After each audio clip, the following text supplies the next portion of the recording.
Welcome back, everybody. Hopefully, this works out. This, I believe, is Soarin Scratchin.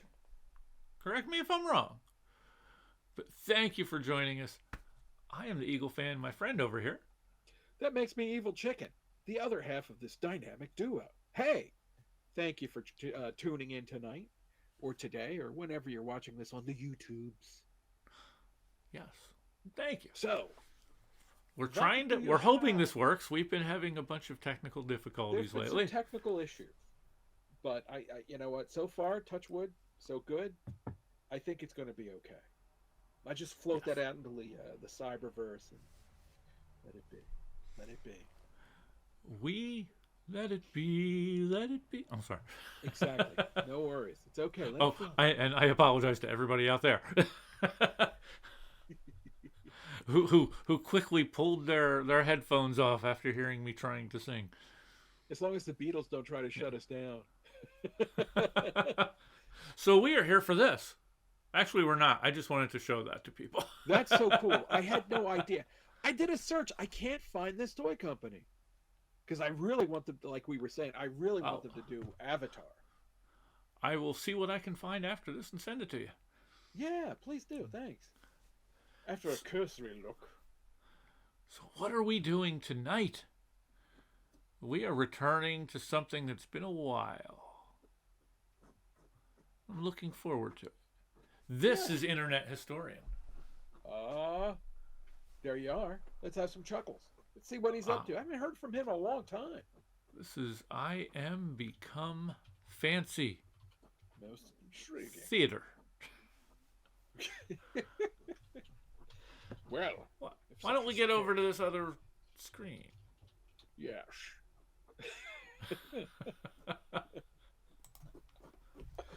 There we go, Daddy.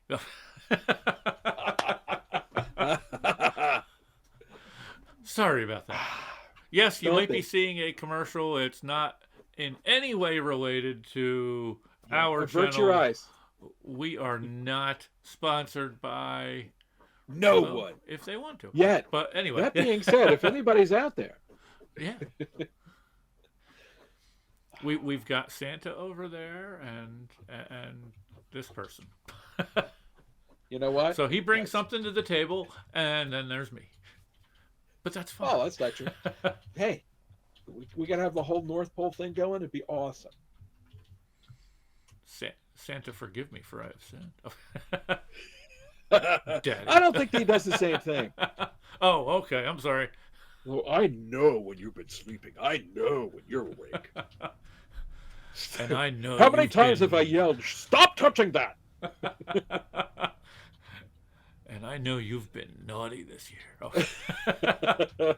I'm sorry. I am like way off the rails here. And I haven't even had anything. So I just said that for him. So because right now I know he was thinking, I wonder. No, it's all good. Okay. Yes. So, are you ready, sir?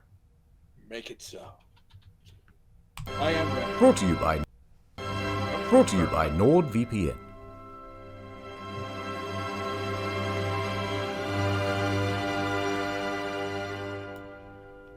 Tisk. Did you see that? Tisk.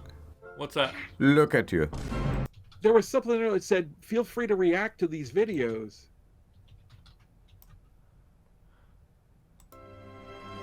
Okay. There. Nope, there it is. Feel free to there it is. Tisk. Look at you. Uncultured. That's unsophisticated. Middle class. No, don't speak. You'll just make me throw up. I'd say cover up with this dinner jacket, but I'm afraid that you'd get your head stuck in the sleeve and asphyxiate. Help, I'm stuck.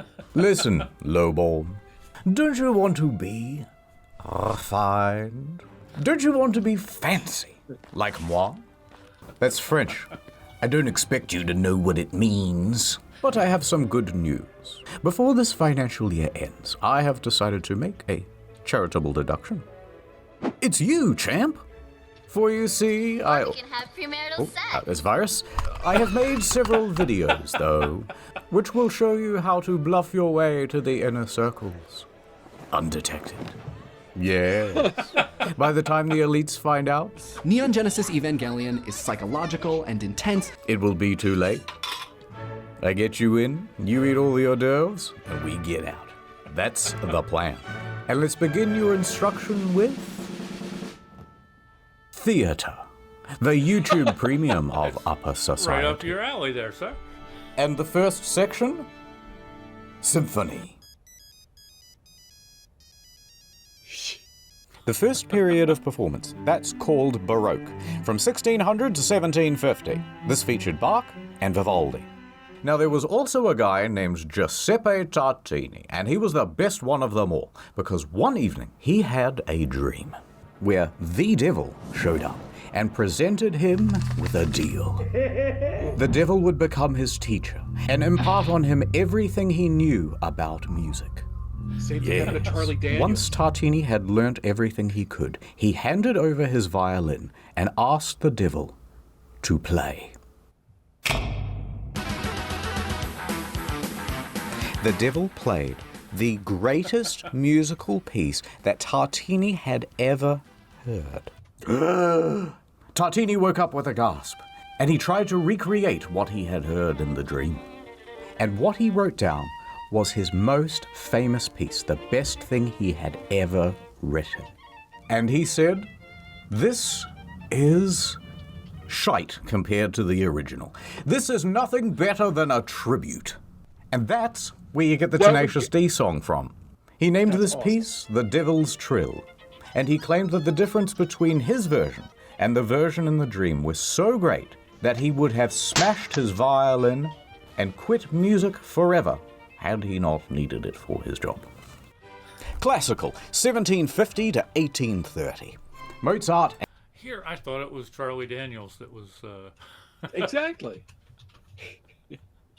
So I guess, apparently you know. that story's been going on forever. There we go. It goes back to the Baroque period. That's fascinating. Or a version of that story. I am Deals feeling with the devil. so much more fancy now. I'm working on it. So much Maybe more in the cultured. in the subcoccular region of my heart. Okay, that's an interesting region. Save that for OnlyFans. There we go. And Beethoven show up like da da da da. Now, Beethoven was famously known for going deaf. Once that happened, everyone told him that he should just quit music forever. But he just wouldn't hear it. Anyway, there's so much I could say about these two. Romantic era. Now that's when everybody started kissing, and it's my favorite. Great piece. Mwah. Oh, you played wonderfully too. Mwah. We also enjoyed listening. Mwah. Mwah, mwah, mwah, mwah, mwah, mwah. All you need to know about this one is Chopin and Berlioz. Berlioz, however, was not getting any kisses. He was relatably, painfully single, living alone in Paris. The original city of incest. love. So City here's how of it love, started. He's there and he's in his early 20s and he is looking for a new GF. So one day That's early he attends a Shakespearean play and on stage he spots an actress and he immediately falls in love with her. He wrote her many notes confessing his love, but her DMs went unreplied. So he began writing a symphony about her. How can she ignore this? And also around this time he started smoking a lot of opium, but don't worry about that. Anyway, so he wrote this piece just for her. However, his DM still went unreplied. For several months he started to get quite disheartened. Until he saw another girl. So he immediately fell in love with her instead, and he said, "You know what? I'm going to change that symphony I wrote, so now it's about this other lady, and not about that ugly one that I didn't like anyway." This time, happily, she reciprocated, and they fell in love and were set to marry.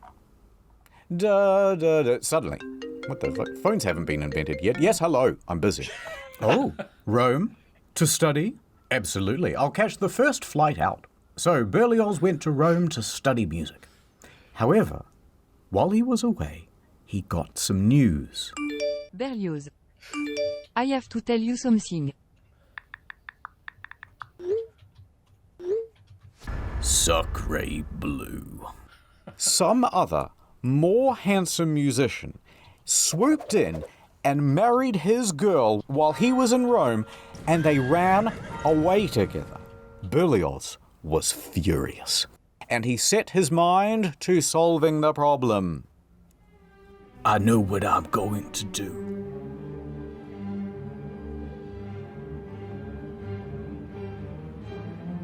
I'm gonna murder her and her lover and her mom. And then I'm gonna do a self-murder. All right, so this gets pretty elaborate. His idea is to dress up as a housemaid.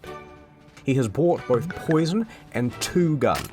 Now he is going to sneak into the house of his ex-fiancée, and there she and her mother will be sipping tea, which he has already poisoned.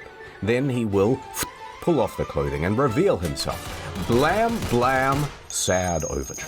So he heads back home to Paris to do it. But while on his travels there, it takes quite a while, he has to change carriages. And when he does that, he leaves the guns in one of the little cubbies. So he's lost all his weapons. What is he going to do now? Well, his next leg on the stop is Genoa, and he decides, you know what? Let's just skip the murder and go straight to the finale.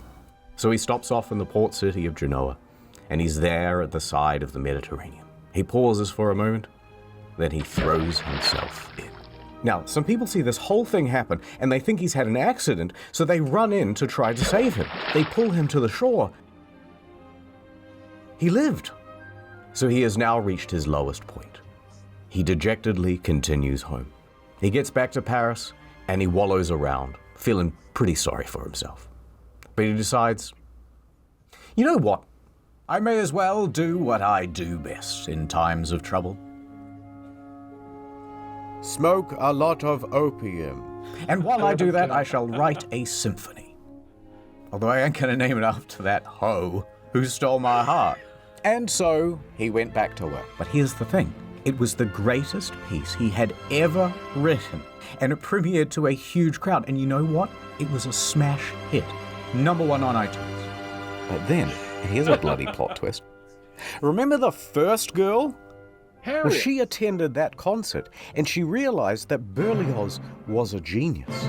And then she wrote a letter to your boy saying how good your bloody symphony was, and sorry about not replying, I just put my phone down and got super busy or whatever. By the way, I love you. And so Berlioz goes, well, I love you too. And a year later, they were married. There's a beautiful moral of the story. See, fellas, don't jump in the Mediterranean. Anyway, a few years later, they got divorced because weirdly, he cheated on his wife with the housemaid. Not that one, a different one. But then he married that housemaid. Hooray. But then when he died later on, for some reason, he gets buried with both of them.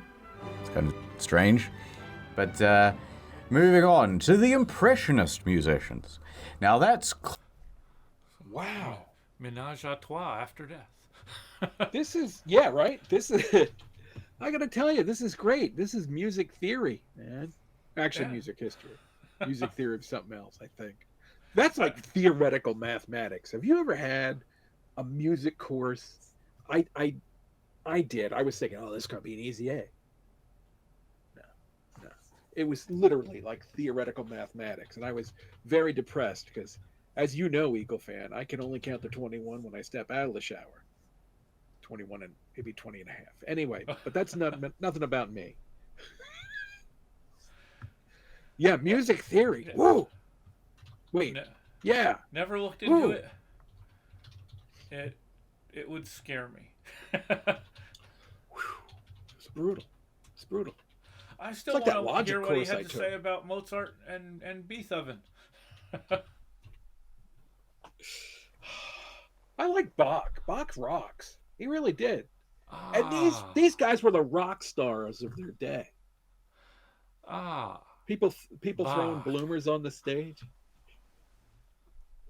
Bach. Sorry. Name that line. Ah, Bach. Sorry, it's from MASH. Oh, please forgive me. Sorry, I missed it. It was Hawkeye trying to teach Radar to speak to one of the young nurses there, who he found out had a lot of more classical taste and stuff, liked classical music and whatnot. So he was She was telling more him fancy. how to react. Exactly. How to react when certain topics came up. Gotcha. And, what about Bach? Just look at her and say, ah, Bach. There you go. Anyway, I'm sorry. I got us on something we never do on this channel.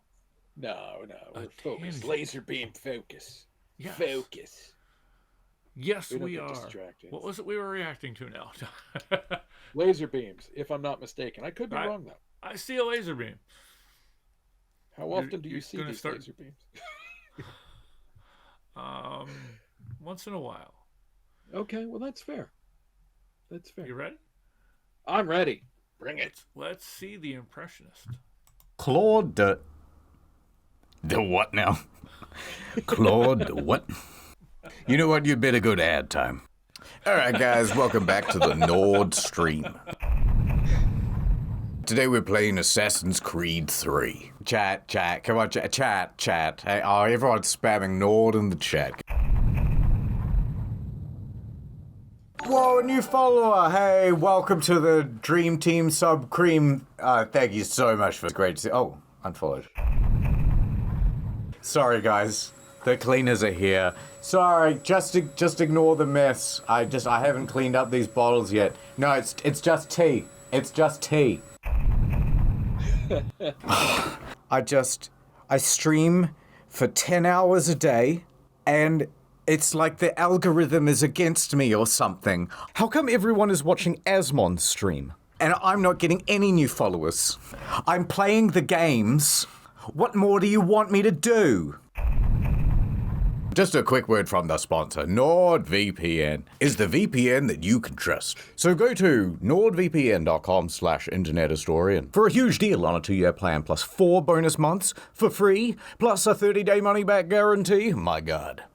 Today we are going to be watching the new Snow White movie. I love the intro. Oh, I love seeing that Disney logo. That's brilliant. That's brilliant. Guys, I'm just gonna get up and get some food. I'll be back in a minute.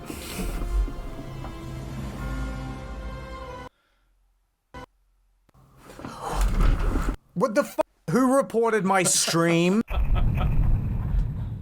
Hello, my Nordlings. Welcome back to the stream.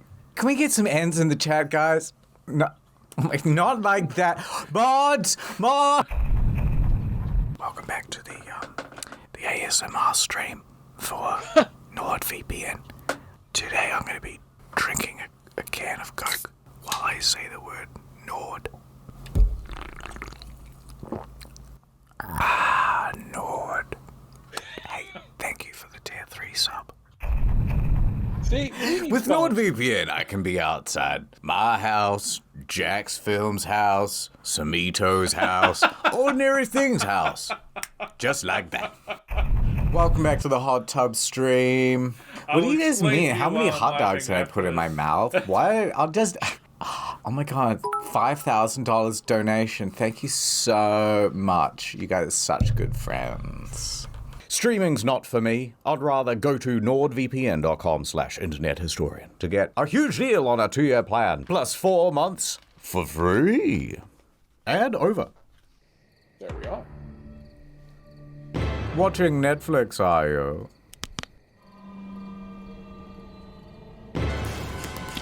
All tucked in with a 3-hour essay on Good Game Good, and here's why. Fallout New Vegas is actually the only based Bethesda game. Turn that off. I've got something for you much less enjoyable and far more expensive. We're going to the theater. Theater, from the ancient Greek theatron, the most dramatic of the Transformers. It means a place for viewing. Here's a Roman theatre. They were quite simple back then. You have the stage, the auditorium, and the vomitorium. Now, for a very long time, people thought that the vomitorium was a place where the Romans would gorge themselves, where they would eat so much that they would throw up and then gorge themselves again because they were so decadent and or bulimic. But it comes from the word vomere, which means to spew forth, because that's where people go in and out. So vomitorium is just a dramatic way of saying the entrance. Now, if you skip forward to the 1800s, things are getting a lot more modernized, but they still didn't have electric. So they had what's called the limelight. And that's why they say, to be in the limelight, to be the star of the show. What they would do was take a piece of quicklime and heat it up super hot, which will naturally glow very bright. They would then take reflective mirrors and lenses to focus the beam, and they would use that as an early form of the spotlight. The limelight is not because it's green, but because it's made from quicklime. In the modern day, things are a lot more advanced, and they can do all sorts of cool shit with like lasers going into your eyeballs and all sorts of stuff. But it's not just the tech that's had an upgrade, it's the architecture as well. In Elizabethan times, they had the yard, and you could get in here for about a penny apiece. And this is where all the poor people stood to watch the shows. It's like when you go to Oppenheimer and you end up with the worst seats in the IMAX theater, right? But thankfully, in modern times, we have fixed that problem. We kicked out all the poor people and we sunk the floor down low and put in an orchestra pit. Now, these things are usually 6 to 12 feet deep, so they're not obstructing the audience's view.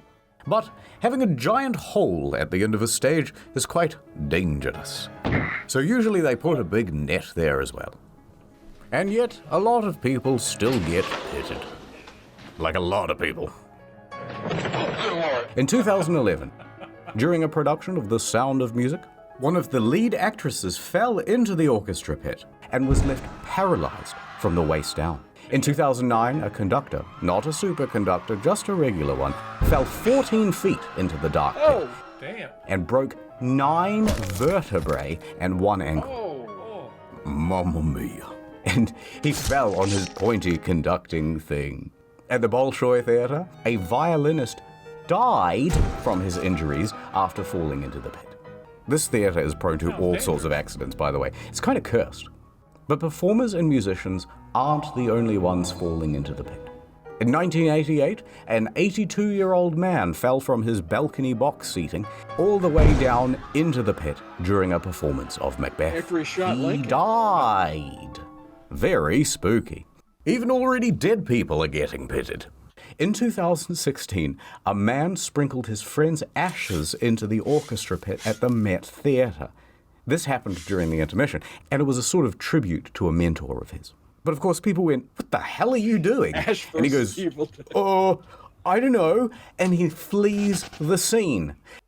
Everyone's coughing and sneezing up dead guy, and people think, is this anthrax? What is this? So they call in the anti-terrorism police, and the whole show is cancelled for the rest of the evening. Wow. Things I didn't know. A quick intermission. Nor did I. Nor did I. Or is it? Ooh, fiddle TD. Actually, we'll take a break during the intermission. Holy cow. Before the Trackmaster comes out. So have you learned anything so far? I know I have. Learned a lot of things. The limelight, I found that fascinating. I had no idea. Yeah. And I consider myself an uncultured slob, but I had no idea about that. I know I'm an uncultured slob, so It's fascinating. Yeah, I didn't know a lot of this stuff. This is really fascinating. I had no idea. This is edutainment. Who da thunk? You're welcome out there. We're helping you get edumacated. And we're just passing along the message. We are but mere conduits. Yes. Internet historian's the man with the plan, and he rocks. He rocks it. Yeah, just saying. This is fascinating. I find this fascinating. Of course, I'm easily amused. To be fair. I haven't been watching. Has he been playing with a laser this whole time? I don't know what you're talking about. Okay. So I got, now that you mention it, I have interchangeable heads on this thing. Okay, that. Here we go. Watch this. Wow. Here we go. We're going to change it. Man. And they say he's hard to entertain. See?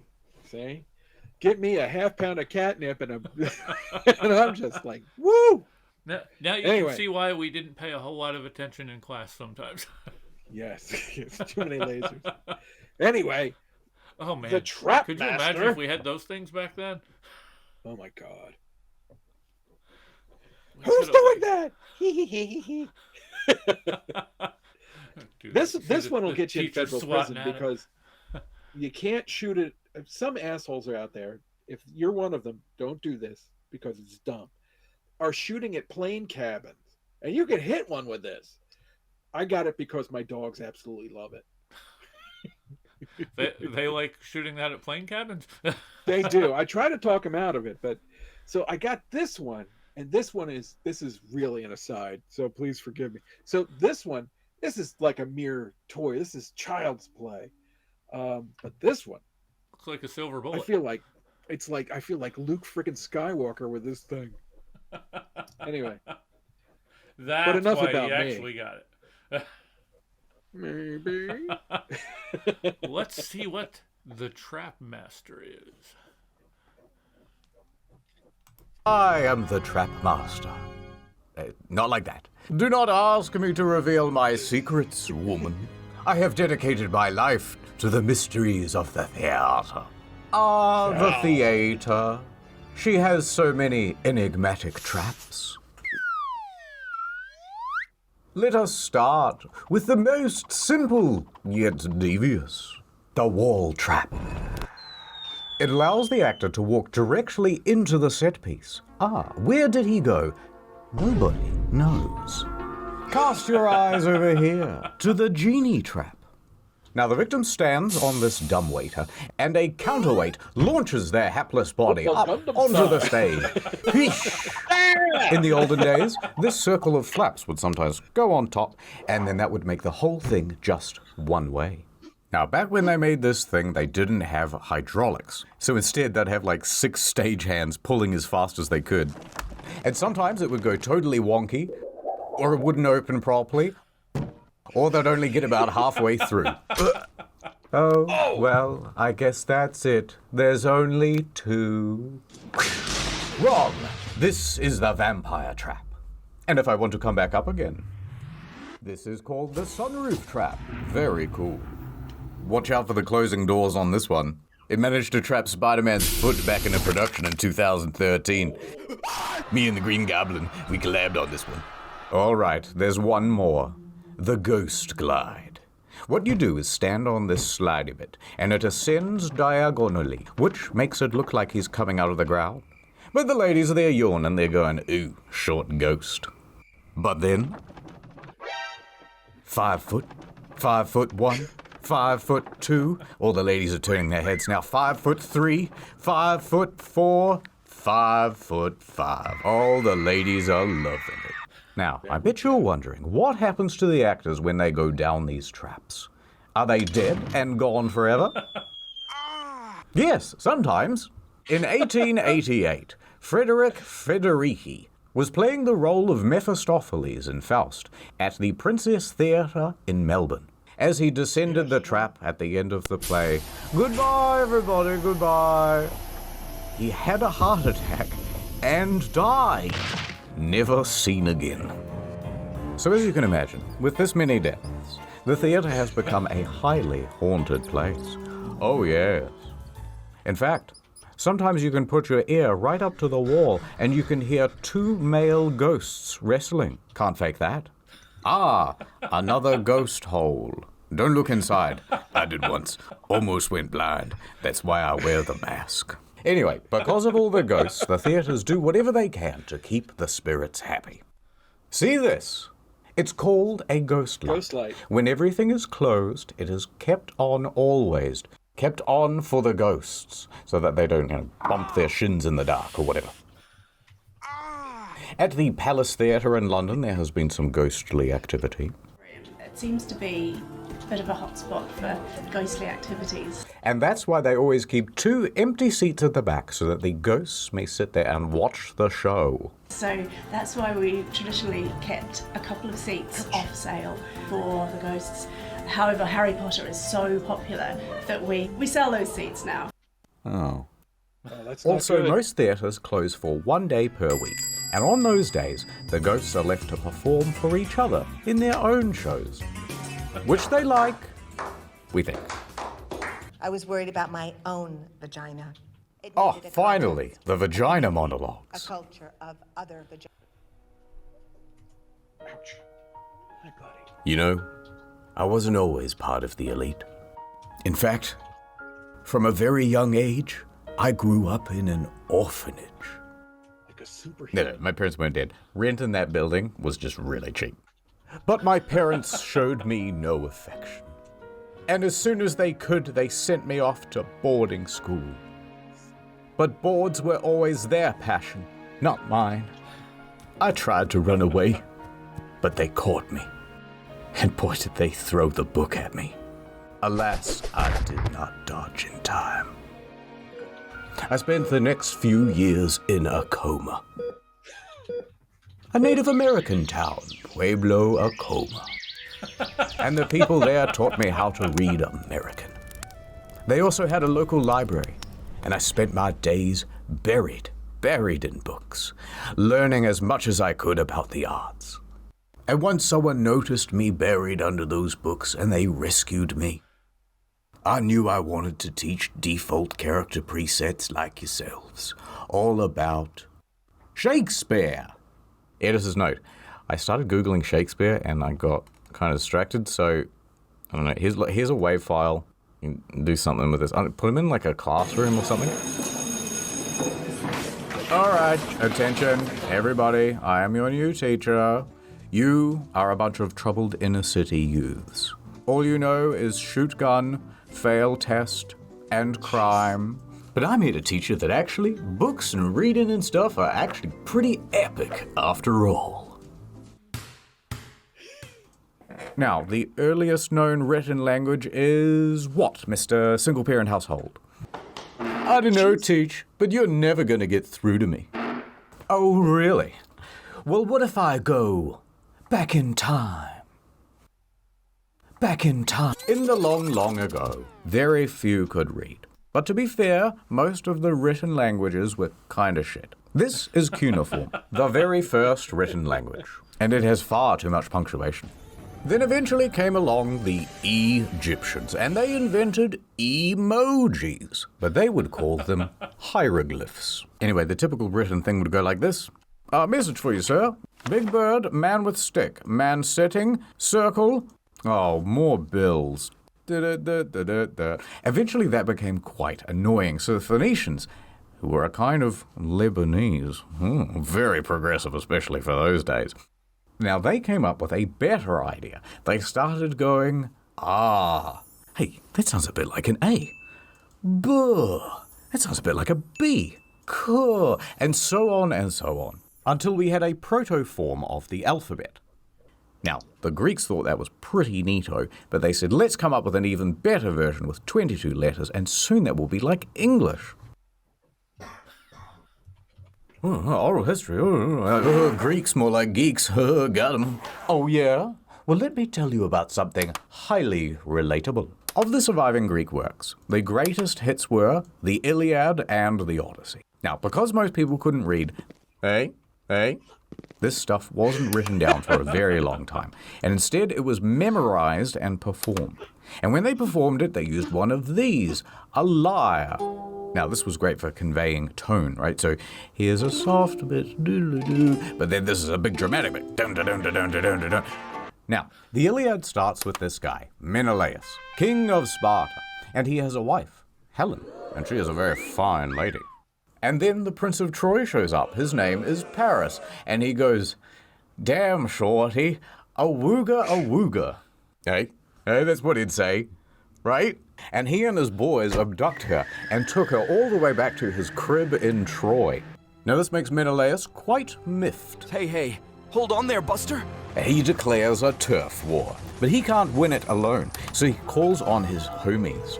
Odysseus, king of Ithaca, and Achilles, the best drive-by shooter of all time. But Achilles is not in the mood to fight, so the whole of the Iliad is basically spent trying to convince this guy to get involved. Please? No. Please? No. Eventually, they win the turf war by being very sneaky. They make a giant horse, which is the symbol of Troy, and they leave it at the front gate. That's their way of saying, "Oh, I guess you win. We're walking away now." And meanwhile, thousands of soldiers go off and hide in some bushes. Now, the Trojans are very suspicious, but they can see that the Greek ships are actually sailing away into the horizon. So they know, oh, it must be real, must be real. We've won the many years' war. But actually, there's almost no one on those ships, and there's a surprise inside the horse. Later that night, when everyone's asleep, boiling hot tzatziki everywhere. And also some soldiers wearing thermal protection. They get out and they open the gates, and then everyone comes out of the bushes, running into the city, and kill everybody. After they win the war, Odysseus heads back home to Ithaca. However, on his way, he starts making beef with Poseidon, god of the sea. And Poseidon is mad at the disrespect, so he sends Odysseus on a long-ass detour, and that detour is the story of the Odyssey. Pretty epic, right, kids? Whoa, Teach, that's fire. I'm starting to come around. That Odysseus guy is literally me. Yeah, I'm gonna try that horse trick on my ops. Homer, from Homer's Odyssey, is not a character in the story. He's the guy who tells the story, and then people wrote it down. Now, moving chronologically to the next big one, you've got the Bible. And for all practical purposes, this was basically an oral tradition too. Most people were illiterate by this point, and the Bible was written in Latin, and pretty much only the clergy knew Latin. So they would be the one to recite it to people. It says that the cute lady at the front should go on a date with me, please.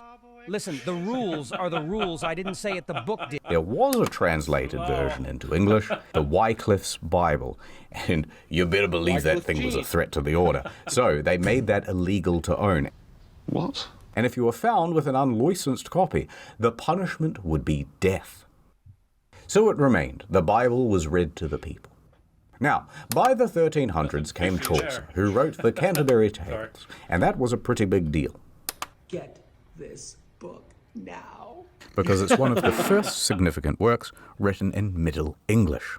It describes a bunch of people making a pilgrimage from Southwark to Canterbury, which is here to here, which was the longest journey anyone had ever made in the 1300s. Now, it's a whole series of stories, and most of them can be boiled down to, how come if everyone is on a pilgrimage, you're all so focused on material stuff? Oh, hypocrites much? Dong. It's now the 1600s, and they've updated all the textbooks from Middle English to regular. In 1601, King James I said, all right, you know what? Let's everyone have a copy of the Bible they can read. Let's do a King James Bible. I won't feature in it, but I'd love to be in the title.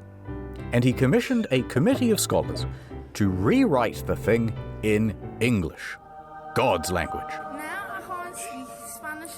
It took 8 years. And that brings us to Shakespeare. And he's a huge deal. Oh, look, we're out of time. But sir, we're supposed to do penis inspection day today. No, there's no time. Roll the end card. The end.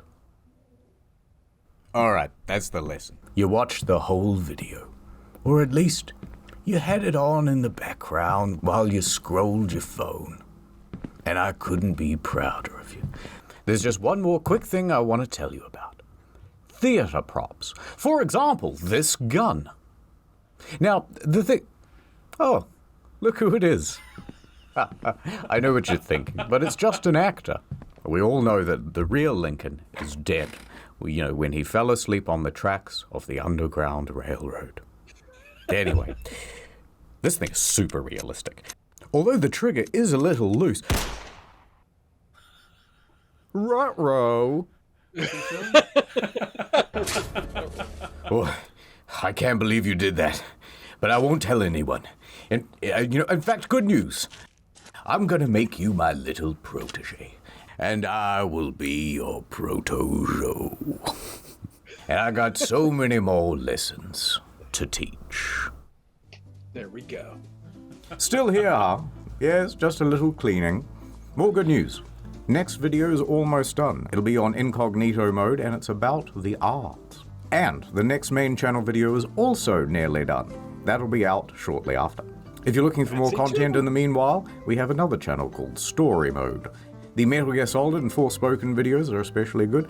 Don't forget NordVPN. Thank you for watching. More soon. Okay. Good to have him back. Yes, it is. Good to have him back. And, that's one to grow on. Look at all that information. Yes. Thank you, Internet Historian. Let's get over to this other screen. There we go. Got a bigger version of you now. I feel edified. Somehow bolstered up. That's not bad. Whoa. Hi there. Sorry. I had a dog say hello to me. Hello. I don't know. Sorry. Little distraction there. Something about you looking down saying, oh, hi there. No, but this was fascinating. I found this interesting. I definitely learned some things. And it made me giggle. Yes. Yes, it think did. that the best teachers actually entertain. There you go. Who'd have thought? Oh, I like that. That's good. Yeah. So there we are. We've been fortunate. We didn't have any issues this time on the way. There was one time, I don't know if you saw me doing this. I kind of froze up and I was like, "Oh, don't freeze, don't freeze." But everything's okay. Okay. Well, I'm glad that cleared up. I didn't notice anything on this side, so it might have been like before where it was freezing on your side. Yeah. I'm gonna have to check into this. See what else we can figure out for I that. I think I might need a new docking station, to be honest. Okay. There's a Christmas idea. There we go. Get it from Amazon so the truck can show up.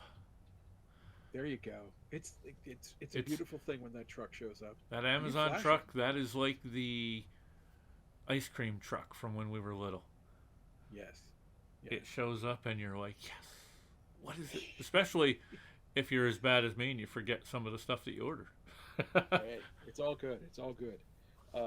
We are well-trained capitalists and we love Amazon. Although be careful with unfettered capitalism. Yes. That's a video for another time. Yes. Yes, it is. Yeah. Anyway. We'll wait and see if Internet Historian does a video like that. I'd be interested. Thank you guys for joining us. This was very interesting. Always entertained by Internet Historian. Yep. Thank you again for joining us. Yep. And if you wouldn't mind, a like, comment, subscribe, click on that little bell if you want to know when we have a new video out. It's always appreciated. We're not going to strong arm you, but what the hell? You're here. Why not? Okay, there you go. There you have it. Just kidding. I don't mean that. So let us know your ideas and stuff down below. Let us know what you think about Internet Historian. Let us know what else you recommend. And very cool. Thank you guys for joining us. Please be good to each other out there. Yeah, a little kindness goes a long way. Yes. We need so much more of that. I heard a great quote recently, and I think Santa might use it in the future. And it's basically, it's nice to be important, but it's more important to be nice. So I think Mark Summers said that. I could be wrong. Somebody. Oh, screw that. No. I'm kidding. Anyway, there you go. Yeah. So thank you guys again. Seriously. Please. Until next time, everybody. Take care. Mwah.